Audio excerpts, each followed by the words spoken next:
नमस्कार मंडळी, मी सायली. माझ्या यूट्यूब चॅनलवर पुन्हा एकदा सगळ्यांचं मनपूर्वक स्वागत आहे. आज मी मुलांच्या डब्यासाठी 2 हेल्दी रेसिपी तुमच्याशी शेअर करणार आहे. एकदम लवकर झटकीपट बनवून तयार होतात आणि टेस्टला पण खूप छान लागतात. आपण रोज कांदे पोहे खातो ना, खाऊन खाऊन कंटाळा आलेला असते. कांदे पोह्याचाच वापर करून एक वेगळी रेसिपी बनवूया. चला, त्यासाठी 2 कप एवढं पोहे घेतले आणि बारीक चिरून घेतलेले 2 कांदे घेतले, हिरवी मिरची, अद्रक, लसूण घेतलेले. आता हिरवी मिरची, अद्रक, लसूण घालून एक आपल्याला ठेचा बनवून घ्यायचा आहे. एकदम बारीक वाटून घ्यायचा आहे. आता हे ठेचा वाटलेला ठेचा साईडला ठेवूया. आता आपल्याला पोहे स्वच्छ धुवून घ्यायचं आहे. त्याचं थोडंसं पाणी ठेवायचं आहे, कारण पोहे जरा सॉफ्ट व्हायला पाहिजे.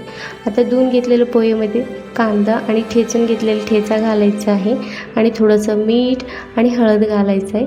आणि बाइंडिंग घेण्यासाठी मी इथं बेसनचं पीठ वापरलं. बेसनच्या पिठाच्याऐवजी गव्हाचं पीठ वापरलं तरी छान लागते आणि बेसनचं पीठ वापरलं ना टेस्टला वेगळंच लागतं, म्हणून मी बेसनचं पीठ वापरले.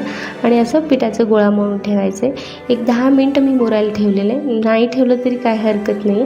आता ह्याला थोडंसं तेल लावून मळून घ्यायचं आहे, जेणेकरून जरा सॉफ्ट होईल. आता हे छोट्या आकाराचं पिठाचा गोळा घेतलेला आहे.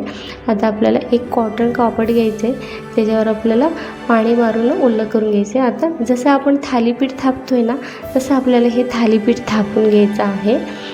थोडं हाताला चिटकत असेल ना, तेल लावून नाहीतर पाणी लावून आपल्याला थापून घ्यायचं आहे. आता मधोमध आपल्याला 3 ते 4 होल मारून घ्यायचं आहे.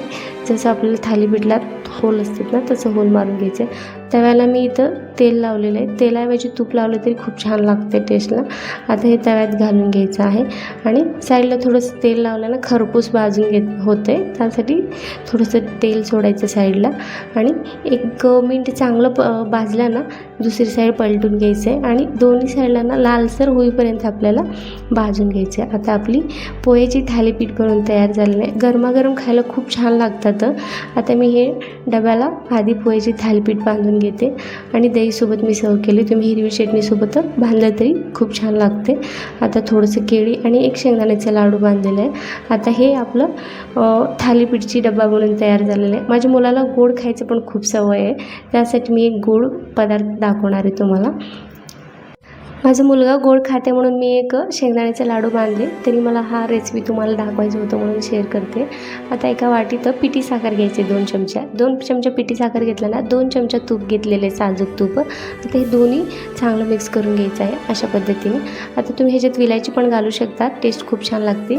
आता मी पिठाचा गोळा घेतले, अशा गोलाकार आधी लाटून घेतलेले. आता हे तुपाचं सारण ह्याच्यावर लावून घ्यायचे आणि सगळीकडे चांगलं पसरून घ्यायचे. एकदम कडकड पसरून घ्यायचं नाही आहे, थोडंसं पेस्ट सोडायचे कडेला.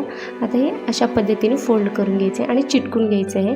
आता मग त्रिकोणी आकारामध्ये मी फोल्ड करून घेतले. आता हे दोन्ही साईडला चांगलं चिटकून घ्यायचे. आता थोडंसं पीठ लावायचं आणि जास्ती दाबून लाटायचं नाही, हलकं हाताने लाटून घ्यायचे, कारण पिठी साखरेचं सारण बाहेर येऊ शकते.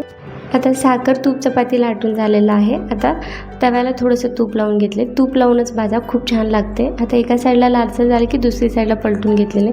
जास्ती आलटापलटी करू नका, एकदम अलगद हाताने दोन्ही साईडला चपाती कसं भाजतोय ना तसं आपल्याला भाजून घ्यायचं. आता आपली साखर तूप चपाती बनवून तयार झालेलं आहे. एकदम मऊ लुसलुशीत होतात, खूप छान होते टेस्टला. आता हे पूर्णपणे थंड झाले की मी टिफिनमध्ये पॅक केलेलं आहे.